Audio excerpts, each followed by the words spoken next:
Hey guys, and welcome into the newest episode of the 32 Team Mock Draft Series. Today we're going to be doing the Miami Dolphins. This is a team that we've done in the past before. Now we're getting them started with the after combine edition of them. They're going to be 13 picks coming here, so be prepared for a longer video. And if you are part of the 95% of viewers that watch these videos and are not subscribed, please be sure to subscribe, as it does help me out a lot, and I love to see new faces on the channel as well. Be sure to like the video if you do enjoy. If you don't, just make sure to refresh the page, check it out again. And without further ado, we can get started with this. At pick 5, as we saw on the thumbnail, it's going to be Tua Tagovailoa at pick 5, the quarterback out of Alabama. Just an absolute monster of a quarterback. He obviously had the injury concerns, but looking at him, it's a new regime type of deal in Miami. I mean, there's a couple familiar faces, but overall it's been an overhaul of just talent coming through free agency. A lot of new faces, a lot of talent there, as Miami's looking to capitalize on Brady leaving the division, as they're ready to win pretty much now. They made a lot of great signings this offseason. But you look at a guy like Tua, he can definitely be the face of the franchise, and Miami should be the destination. He's only 6 foot at 217 pounds as well, so not the prototypical tall quarterback, but definitely more of a quarterback for today's day and age. I mean, at Alabama, he had 69.3% completion percentage, 7,442 yards with 87 touchdowns and 11 interceptions, and that was in 3 years. Just an absolute baller of a quarterback when he was at Alabama. Rarely made any mistakes. I mean, that touchdown to interception ratio is insane. But obviously, the reason that he's not talked about as the number one pick, the reason why it's a question mark with a lot of fans, is the injuries. His hip injury is really what has been sparked a lot of debate, but some physicals that he's been taking right now saying that he's at 100%. So it's going to be interesting to see what happens on draft day. Have a couple strengths and weaknesses for him. I think that if he had no injuries, I think he would be the best quarterback in this draft without even a question. He's a dual threat, definitely fits the type of NFL that we're moving into nowadays. Very confident with his throws. He improvises very well, and he can pretty much make any throw that you can ask him to make. He's a left-handed quarterback, so it's a little unorthodox, but when you look at the weaknesses, obviously it's the injuries, man. 2 ankle surgeries, hip surgery, broken nose, and a concussion all in college. It's definitely something to keep an eye on. And I think when he gets pressured by D linemen, he kind of he's below par with it. I think he can obviously learn that a lot more. But when there's pressure, I think that he kind of throws that maybe he shouldn't be throwing, that are risky, or he just needs to take his time and be able to adjust with the pressure, or play through the pressure most of all. And I think that will come with experience in the NFL. But Tua Tagovailoa will be the pick at number 5, if not higher. I think this is a guy. I mean, it's possible. A lot of talk about the Redskins getting him at 2 even. This is a guy who can definitely transform a franchise around, and that could be the Miami Dolphins. Moving on to pick 18, I have him selecting offensive tackle Josh Jones out of Houston. This is a guy that I really loved as a prospect coming into this season, and he obviously isn't as shiny as all of the top 4 tackles that pretty much everyone has, but I think that he is pretty much just going to be as good in the NFL as any of those guys. 6'5", 319. He's definitely a big boy. You look at what he did at the Combine, 24 reps on the bench. NFL.com, Lance Zierlein does a lot of the scouting for NFL.com and on their draft pages, their Combine pages. He compared him to Bobby Massey, which is something that I thought was kind of interesting, because Bobby Massey's definitely held down that role for Chicago for a while. But I think he's a guy that can be a starter day one, and especially in the Miami offensive line, that you kind of need to just get everything you can for that offensive line. What he does well, I think he's quick for his size. I think that he's very capable of getting off the line and getting up. He bends well as well. He can get to that second level, especially quickly, especially when on those run plays, especially with you got Jordan Howard. I'm saying especially way too much, but Jordan Howard there, maybe another running back in the draft possibly.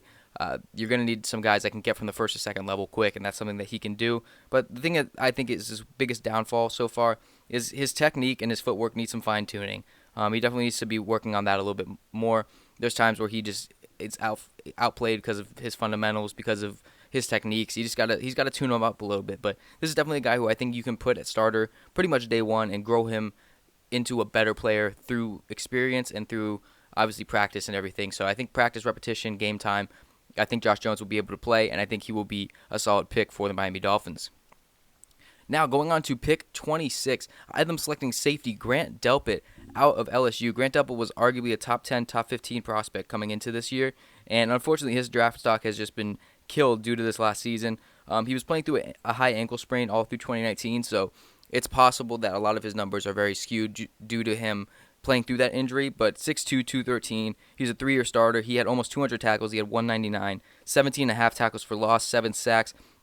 This is where I really love Grant Delpit, though.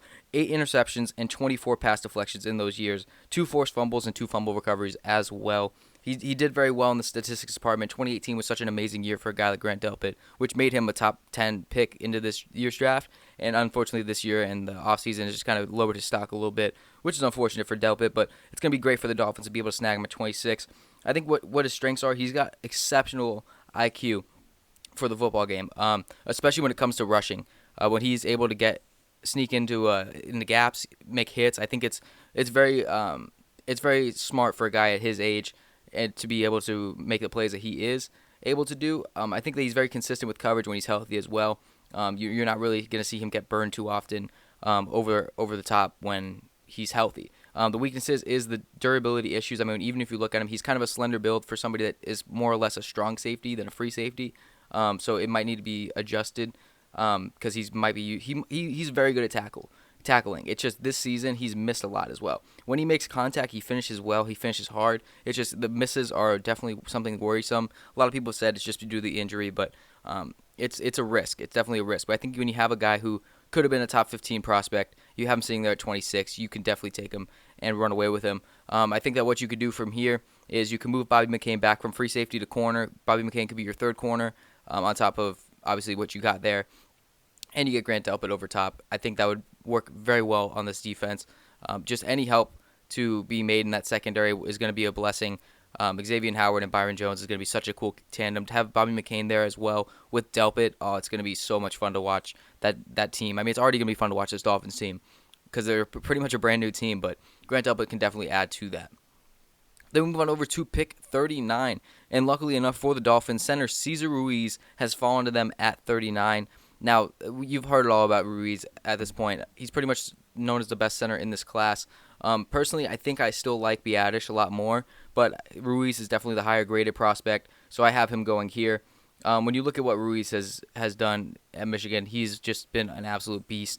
He's pretty much can do it all. He run blocking, pass blocking. You see him right here. He gets to the second level very well, and that's something that you want, especially in Miami. Again, it's pretty much just the offensive line needs to be built from the ground up at this point. There's a couple guys that might be able to be sufficeable as a starter from last year, but overall, anyone that you can get to help can definitely help. So getting 2 offensive linemen in Cesar Ruiz and Josh Jones is very big for the Dolphins in their first 4 picks. Then we move on over to pick 56, and I have him getting running back Jonathan Taylor out of Wisconsin. Jonathan Taylor was my favorite running back in college football this year, and I don't see a reason why he wouldn't be the number 1 running back taken, but I understand why as well. So, unfortunately, he was not the first running back taken in my mock draft, for my 7-round mock draft, but there's no reason that a team like Miami should even look to pass up on a guy like Jonathan Taylor. I get Jordan Howard is signed. I don't think Jordan Howard is capable of pretty much running an offense by himself. I think that he could have a very good tandem here with Jonathan Taylor. But when you look at what Taylor's done, 5'10", 226, but he has 4.39 speed. He's such a prototype, man. He's been top 10 in Heisman voting every season that he's played college football. He was 5th in 2019, which is last season. I thought he could have had it, but any of those years, he was top 10 every year in his college career.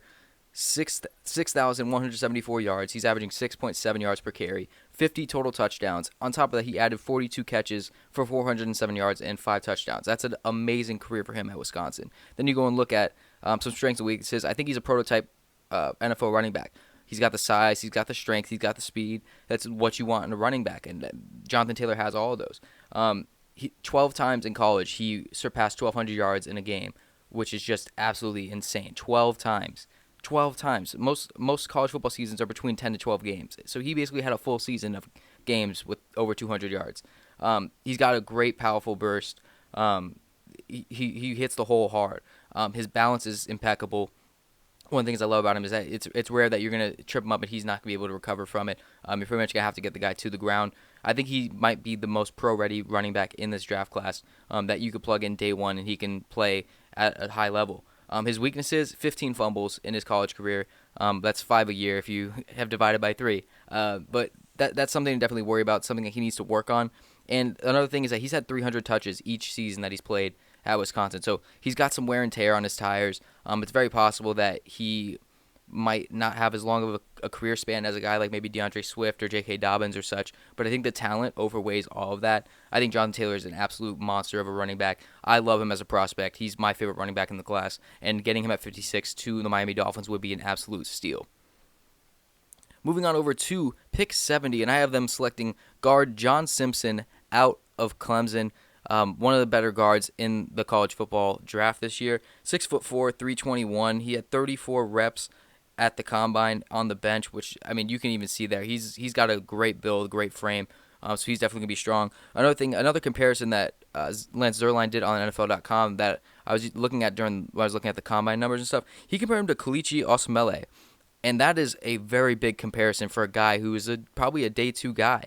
That's one of the most consistent offensive linemen we have in the NFL today, and one of the best offensive linemen we have in the NFL for the past few years. Some strength, like I said, big and strong. I mean, you look at the guy, that's a big man. He's going to be able to pummel.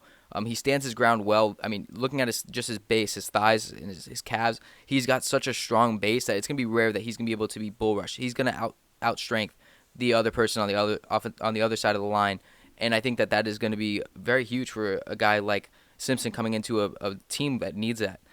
You look at what else he does. He can actually move pretty decently with screenplays as well. When you look at that, you don't really scream athleticism, but he can actually move decently well. And like I say, transitions from the first to second block also very well.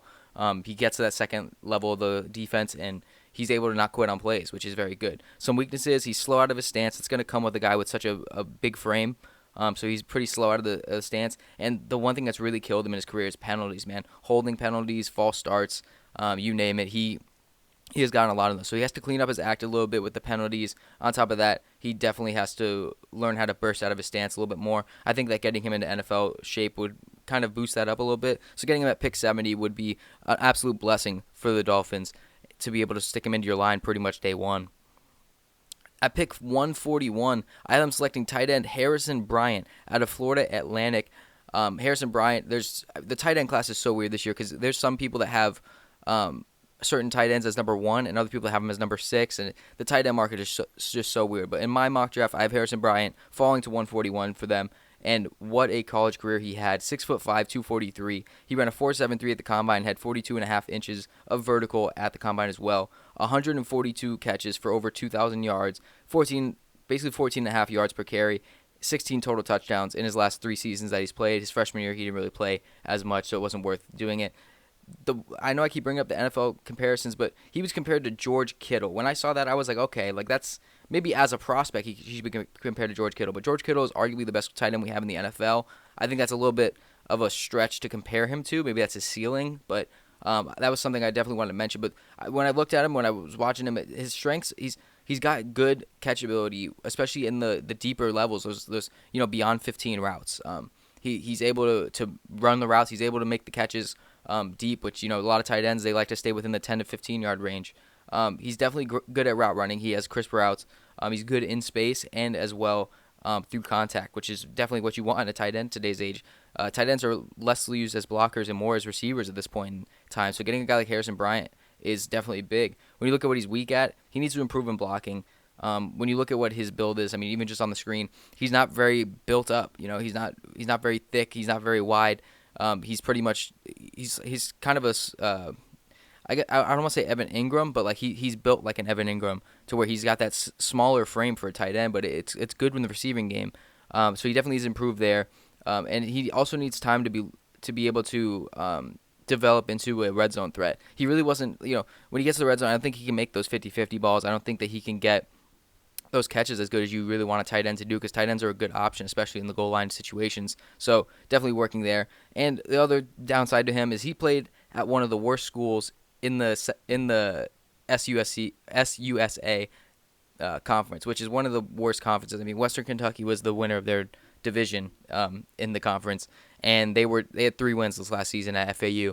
So he's on a bad team in a bad conference, which just screams that some numbers and some gameplay is going to be skewed because of garbage time and just because of the talent that he's facing and the talent that he has around him. So they definitely could be force feeding somebody that has some sort of talent. That's a weakness, but it also could be used as a chip on his shoulder later, showing, hey, like I could play with the big boys, you know. So getting a guy like Harrison Bryant at 141, I think would be very good for them. Obviously, Mike Gesicki is still there, and I think that these two would complement each other well. Other tight ends on the roster, I'm not really too worried about being an actual contender for the number 2 position. I think Harrison Bryant could even take over Gesicki if Gesicki's improvement doesn't start showing a lot more, because he had a decent season this year, but I expected a lot more out of them when he was selected a couple of years back. Now at pick 153, I have them selecting offensive tackle Hakeem Adeniji out of Kansas. Now Adeniji, 6'4", 302. He is a massive human being when you look at it, for being 6'4", being 302. I mean, he is a big boy. 26 reps on the bench. His strengths, he's a 4-year starter, man. He's able to drive blocks. He's got good hands, and you know he's been doing it consistently for over 4 years. So that experience that he's had is going to be very solid for a team like Miami. And some weaknesses, it's possible that he could be a better guard than a tackle in the NFL. That doesn't mean you have to move him to guard. I just think that he might benefit from moving to guard, kind of like we've seen with their new $10 million a year man, Eric Flowers, who's done a lot better at guard than he ever did at tackle. As a Giants fan, I can attest to that. And he's not the most athletic. When you look at a guy with his kind of frame, he's not going to be screaming athleticism. That's what the kind of worrisome at the guard position, because he wouldn't be able to pull as much. But I think that versatility is going to be useful. He could end up being a starter. That offensive line is really that poor right now to where I think anyone could compete for that starting job anywhere. And I think Josh Jones will have the left tackle down. Cesar Ruiz will have center down. And Adeniji could definitely contend for the right guard, or not Simpson. Simpson's going to be right guard most likely. He could compete for a guard position, or maybe even the right tackle position, what I meant to say. So getting a guy like Adeniji, worst comes to worst, he's good depth for anybody that might get injured in the season, or just for rotational pieces if needed. So getting a guy like Adeniji would be very good for the Dolphins. I think that he could blossom into a starter within the next couple seasons.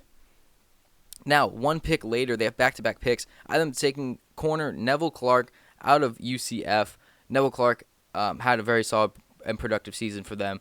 When you look at what he is, kind of, what really stands out to me, 6'1", 190. You can kind of see it in the image as well. His arms, 31 5/8 inches, very, very long arms for his height, and 35 inches on the verticals. He's very athletic. He's very, he has some intangibles, you know. 107 tackles, 5 interceptions, and 29 pass deflections in 36 games that he played in college. He was a 2-year starter, so very productive. The 29 pass deflections in 36 games is very, very good to me for a guy at UCF.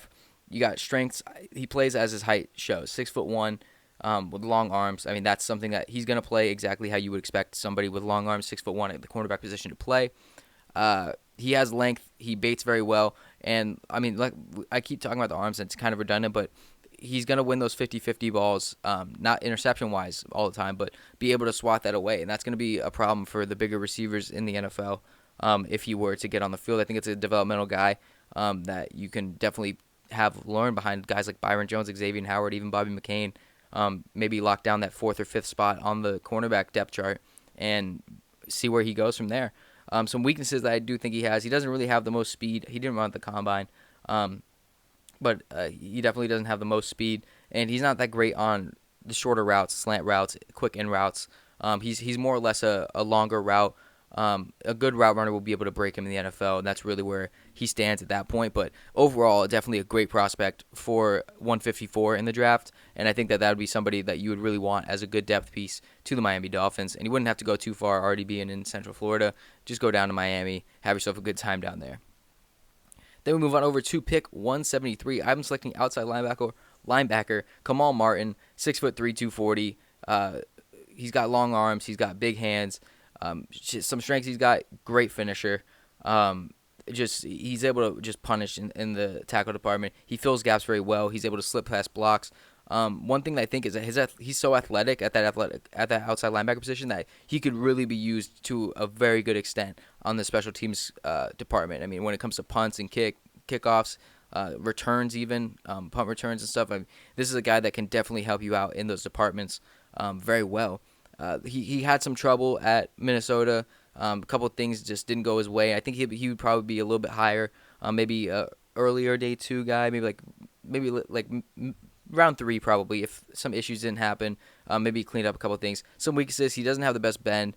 His IQ, I call it slow. Like if a play happens, he waits a little too long for it to develop to make his move, which is going to kind of hurt him when it comes to actual plays in the NFL. And on top of that, he can get caught up in blocks, which as good as he is at getting around them, there's time if he does get engaged with the blocker, he's going to stay there. So if he can't get around him, he's not going anywhere. So it's a very a potato kind of thing. One of them he'll get past very well. One of them he won't. But Kamal Martin at 173 would be a huge pick for them. Isaiah Hodgins at 185, the receiver out of Oregon State, is the next pick for the Dolphins here. Hodgins, 6'4", 210. He's running a 4.61 at the 40, 36.5-inch vertical at 6'4" with 33-inch arms. Just an absolute phenom when it comes to the measurements. I mean, those measurements are something you'd see in some of the better receivers. His career at Oregon State, he was there for 3 years. He had 176 catches, over 2,300 yards, 13.2 yards per catch, and 20 touchdowns. Some strengths, one of the things I have is you can't teach size, 6'4", 210 with long arms, big hands, runs fast. You can't teach that. He's got solid instincts. And another thing is that he high points the ball so well on 50-50 balls. If you throw the ball up, he knows the right time to be able to jump and get to the highest point, so that way a corner cannot stop him. And another thing is that he does not drop the ball. His hands are pretty much as sure as you can get in the draft. He's got probably one of the better hands that you could get in the draft. But some weaknesses are there.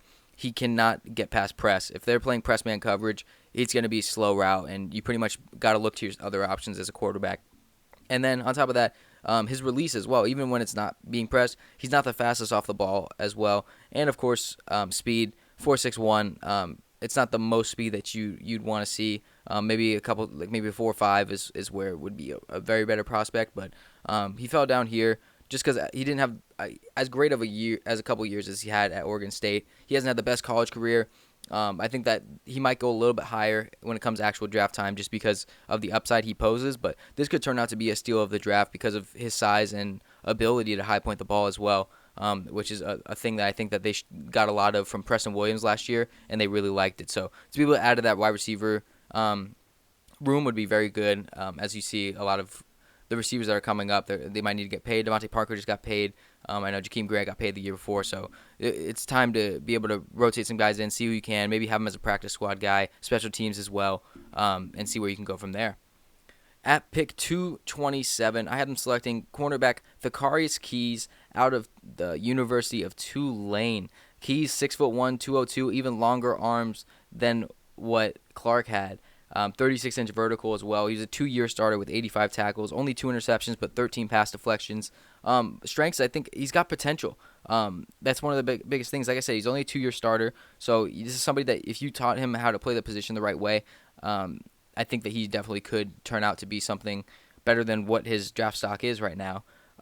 Size and length are very rare. I mean, at 6'1", with almost 33-inch arms, just look at how long his arms are in that picture. It's going to be very hard for a guy to be able to stop or be able to catch the ball over him, especially in 50-50 ball situations. So those big receivers that you really just want to throw the ball up to, you're going to have a little bit of trouble with the Keys. On top, the problem with him, though, which is why he's all the way down here, speed, it's not really a factor. He didn't run at the combine. He wasn't even at the combine, unfortunately. Or no, he was at the combine, actually. I was reading the wrong one. He was at the combine, but he didn't run. Not the speediest guy. He needs to work on patience. I think that he guesses on routes too much, and he's often wrong. So if you're able to teach him, give him some more IQ, let him learn the position a lot better, give him time to develop, he could turn out to be somebody that you could throw in there as a eventual rotational guy. I think that he could definitely earn a spot, though, on the Dolphins. Now at pick 246, their second to last pick of the draft. We're almost 25 minutes in. The Dolphins just have that many picks. We have them getting Jamarcus Bradley out of the Raging Cajuns of the University of Lafayette. 5 years he was at ULL, but he was a 3-year starter, 160 catches, 2,359 yards, 14.7 yards per catch. And on top of that, he had 23 touchdowns. Strength is his experience. I mean, being there for 5 years, he was a 3-year starter. He can definitely make a roster due to that time spent because he has a lot of experience already. He's somebody that you can be able to not really have to teach him too much because he's been able to develop and hone in his skills as much as he can. And when I was watching him, he holds onto the ball through contact pretty well as well. I think that's something that especially in today's day and age with how fast and hard-hitting linebackers are nowadays. Going across the middle, if you need a slant route, you need a guy who's going to be able to hold on to the ball even after getting hit. So I think that that's very good. He's a possible returner as well. He could be a solid returner. I know you have Grant. Grant obviously was dealing with injuries last year. I think that he could turn out to be somebody that could fill in for Grant in those positions. And his short route running is pretty crisp as well. Those between 5 yards routes. His weaknesses, his release shows what play is going to be running. As soon as the ball is hiked, oh, okay, he's doing that. This is a run. Oh, okay, he's doing that. He's going deep. Oh, he's okay. You pretty much, he gives away too much when he releases. He struggles fighting through contact. If the corner is pressing him and the ball gets thrown, he's not going to be able to get the ball, and that's probably his biggest red flag is he's got to be able to fight with the corner, hand fight, and still find the ball. And his blocking really isn't too much to write home about. If a run play comes to his side, you can pretty much guarantee that the corner that's supposed to be getting blocked by him will make the tackle. So definitely developmental. This is the 7th round, so even if he gets cut after training camp, at least you spent a pick on a guy that you thought might have some upside.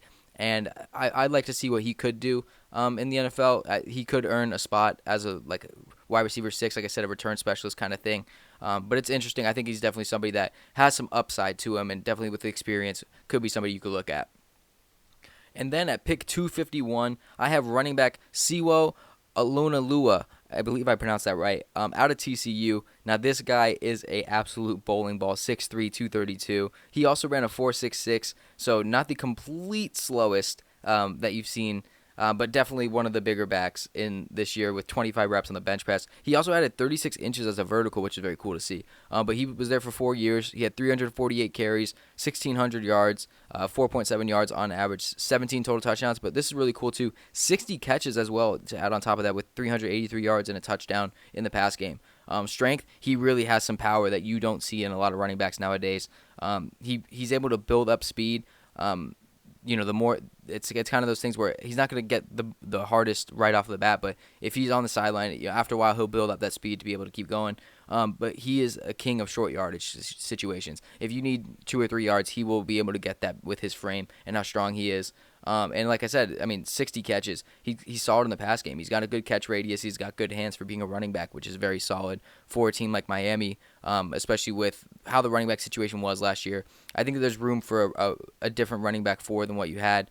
Kalen Ballage wasn't what he was supposed to be. Patrick Laird had a couple flashes. I know that a lot of people love Patrick Laird in the community. But when you look at it, Jordan Howard's going to get a spot. Jonathan Taylor's going to get a spot. Patrick Laird will get a spot most likely, but there's definitely fighting for the number 3 and 4 spot. I think getting a guy like him will be able to fight for a spot, if anything else. His weakness is that he fumbles pretty often, which if you want a guy to get short yardage situations, you kind of need him to hold on to the ball for those situations. On top of that, he's one-dimensional. He's not gonna burn anybody with speed. He's not gonna juke somebody out of their shoes. He's just gonna run through them. It's all it is. So you know what's gonna happen. If he's on the field, they're probably going a halfback dive, and for his size, he should be a better blocker, and he just really isn't. You can't really trust him in pass blocking. He doesn't really have the technique for it, which is unfortunate. But I think that with time, if he were to make a roster, I think you could develop him into be a solid short yardage situation running back and kind of a weapon to be put out there. Maybe even transition him to a fullback if you can teach him how to block a little bit more, because those hands are very good. But without further ado, that is going to be it for my draft. Again, if you are part of that 95% of people who aren't subscribed, please hit the sub button, as it helps me out a lot. And of course, it gets you all the draft content you need. We're going to have another 7-round mock draft coming out tomorrow as well. I'll probably stay in order, but we'll see how it goes. We're going to be doing probably a video every single day for up until the draft at least, so be sure to look out for that. If you did like the video, be sure to hit the like button. If you didn't, refresh the page, try it again, and see how you like it a second time. And I will see you guys tomorrow in the next video.